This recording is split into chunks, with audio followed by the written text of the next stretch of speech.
үйл ажиллагаанд оролдог байцаан шийдэх хуулийн дээр байгаа оролцогчид дотор чинь шүүхийн иргэдийн төлөөлөгч гэсэн ойлголт байхгүй шүү дээ.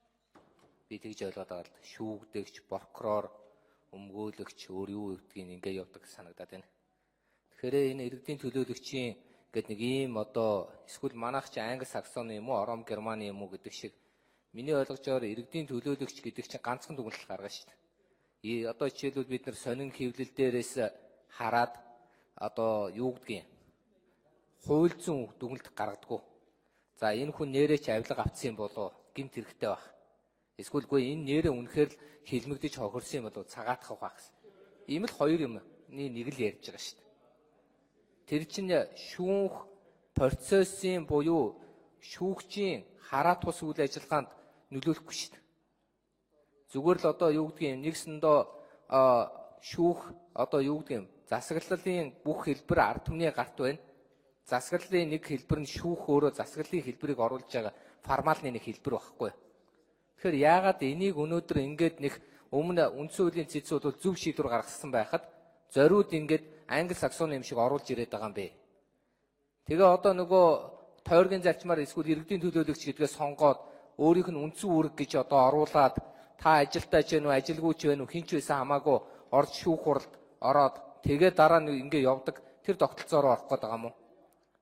Миний ойлгож байгаагаар бол шүүх хуралдааны мэтгэлцээний зарчим гэдэг бол прокурор, өмгөөлөгч хоёр адил тэнцүү нотлох баримтыг гаргаж яриад шүүгч тэндээс нь юу гэдгийг үнэн гэж бодсон дотоод итгэлээрээ шийдвэр гаргахыг хэлдэг.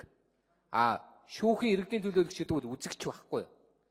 Ард түмний төлөөлөл байхгүй. Ард түмний төлөөлөөс хараад зурагтаарч үзэж болно, сонингоос ч үзэж болно, шүүх хурлын дотор ч үзэж болно. Тэгээд нэрээ энэ хүн ийм юм яриад байгаа юм чинь энэ гин буруутай ч байж магадгүй. Эсвэл гин буруугүй ч байж магадгүй гэсэн юмыг заавал эний чи нэг ийм байдлаар ингэж оруулж ирээд байгаа нь тэгвэл манайх тогтолцоогоо өөрчилсөн юм уу? Би энийг нэгдүгээрт асуумаар байна.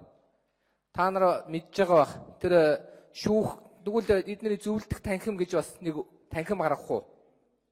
Иргэдийн төлөөлөгчдийн зөвлөлдөх танхим гэж.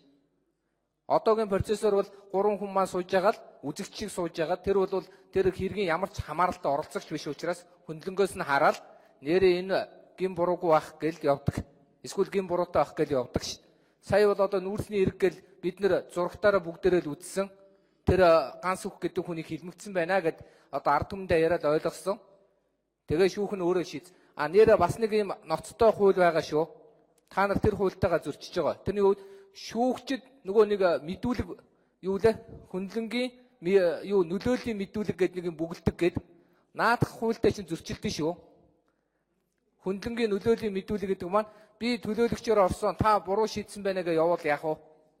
Жинхэнэ нөлөөлөл үзүүлэх бодиттой субъект чинь шүү дээ. Болчих гээд шүү. Тэгэхээр ийм юу гэдгийг бодвол манай элбэг дөрж ерөнхийлөгчд Америк зааж өгсөн байх л та. Нэг талдаа гар гэж манай ерөнхийлөгчийг хэлж өгөөч. Эсвэл энэ Францын хуулийг Оросын гэж муу хэлээд яах вэ? Орос муу улс юм бол Франц гэдэг арай жаахан хөгжилтэй Францын, Германы хуулийг эсвэл Америкийн юм уу, Английн хуулийг нэг тогтолцоогоор даахгүй бол ерөөсөө холимог гэж ойлголт байхгүй шүү дээ. Холимог гэдэг зүйл шүүх процесс дээр байдгүй. Үннийг нотлох гэдэг л миний бодлыг яасан сайн мэддгийг би хийж мэдэхгүй л да. Би тийм бодлоор хэлээгөө. Оролцуулна гэдэг чинь зүв байхгүй юу? Ард түмнийг оролцуулж байгаа. Төлөөлөл. Энд чинь төлөөлөгч байхгүй юу? Ард түмний төлөөлөл. Тэрнтэй адилхан юуг туслагч шиг оролцож байгаа. Шүүгчийн туслагч оролцож байгаа, нарийн бичиг оролцож байгаа. Тэр чинь зүгээр шүүх хуралдааны шийдвэрт нөлөөлөх, шүүх хуралдааны шийдвэрийг гаргахад оролцох юм биш байхгүй юу? Энд чинь оролцохыг нь бол хориглоогүй. Ард түмнийг яагаад гэвэл шүүх бол ард түмний төлөөлж, Монгол улсыг төлөөлж шийдвэр гаргадаг. Монгол улсын шийдвэр ганцхан шүүхээс гарна шүү. Бус нь бол төрийг, засгийн газрыг, улсын хурлыг төлөөлдөг бол Монгол улсын нэрийн өмнөөс гэж. Тэгэхээр Монгол улсыг төлөөлүүлсэн утгаараа тэр би иргэдийн төлөөлөгч байгаа байхгүй юу? Энийг тэгж ойлгохгүйгээр шууд хэрэв мэтгэлцэх зарчим дотор оролцуулаад явна гэж байгаа юм бол тэнд